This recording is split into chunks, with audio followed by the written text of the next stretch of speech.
বদনাম আর গীবাত আর হিংসা করতে হবে না। এই মানে প্রতিশোধ নিবেনই না, খালি জীবনটা ওলা ফিরেন না, খালি মাপ। আচ্ছা যাক, যা করেছে করেছে, খালি মাপ। আচ্ছা ঠিক আছে, যাক, যা করেছে করেছে। প্রতিশোধ নিয়ে কি হবে? ক্ষমতা দেখিয়ে, দলীয় দাপট দেখে কি হবে? ১৫০০ বছর পরেও তো ফেরাউন কি হয়েছে? ডুবে গেছে।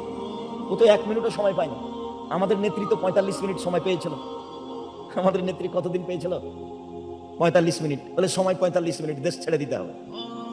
তো ৪৫ মিনিটের পরে ছেড়ে দিয়েছে, ৪৫ মিনিটের আগেই। তো ফেরাউন এতটুকু সময় পায়নি। ফেরাউন খুব রাগ বেড়ে গেছিল, আর বুদ্ধির অভাব ছিল না, ওকে মারবই। এটা হয়েছে ফেরাউনের রাগ। যখন রাগ বেশি হয় তখন বুদ্ধি কমে যায়। আরে পানি এভাবে দুই দিকে দাঁড়িয়ে আছে, মানে যেখানে পানির গভীরতা 10 কিলোমিটার, সেখানে পানির পাহাড়ের উঁচুতা 10 কিলোমিটার। বুঝতে পারলেন না কথা? মনে হয় পানি তো দুই দিকে দাঁড়িয়ে আছে নাকি? মধ্যে রাস্তা, সুখা রাস্তা, মনে হবে যে চৈত্র মাসের রাস্তা। এমন পাকা করা হয়েছিল নাকি আল্লাহই ভালো জানে। এই একবারে পাকা সুখা রাস্তা, পাকার কথা বলে সুখা রাস্তা, দুই দিকে পানি দাঁড়িয়ে আছে। অবাক কথা, তো পানির গভীরতা যেখানে 10 কিলোমিটার, সেখানে পানির পাহাড়ের উঁচুতা কত কিলোমিটার? 10 কিলোমিটার। এইভাবে উঁচু হয়ে দাঁড়িয়ে আছে। তো এইখানে ফেরাউন এমনি ঢুকে যাবে? অবশ্যই না, ফেরাউনের বুদ্ধির অভাব নেই। তো যখন রাগ বেড়ে যায় তখন বুদ্ধি কমে যায়, রাগ বেড়ে যায় তখন বুদ্ধি কমে যায়। ওখানে ঢুকে গেলে পানি দুই দিক থেকে মিশে যাবে না, এই কথা নয়, তো মিশে যেতে পারে। এইটুকু বুদ্ধির অভাব ছিল না ফেরাউনের। রাগ করলে বুদ্ধি কমে যায়। যেমন ভিতরে নেমে গেছে, তেমন পানি কি হয়েছে? জমা হয়ে গেছে। বদনাম করা হবে না কারো, খুব চেষ্টা করবে, খুব চেষ্টা চলেই আসে, খুব চেষ্টা চলেই আসে। আর হিংসা এমনিতেই তৈরি হয় ধীরে ধীরে।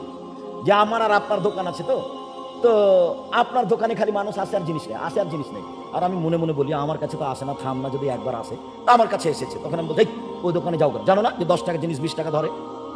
দেখো, ও দেখতে দিদি হিংসা জন্ম নিয়েছে, এর নাম হিংসা। আল্লাহ রাসূল বলছেন সবচেয়ে স্বচ্ছ পরহেজগার মানুষ, মানুষের মধ্যে সবচেয়ে ভালো মানুষ কে? এক, পাপ নেই যা। আরে পাপ নাই মানে? পাপ হলেই ক্ষমা চাই, যে পাপ নাই তার।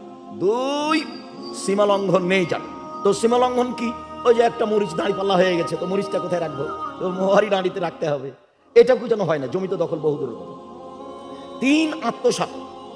আত্মসাৎ তো ওরা কোটি কোটি টাকা করেছে পদ্মা সেতু তৈরি করার নামে। আমি কি আত্মসাৎ করেছি? আমি কি করেছি?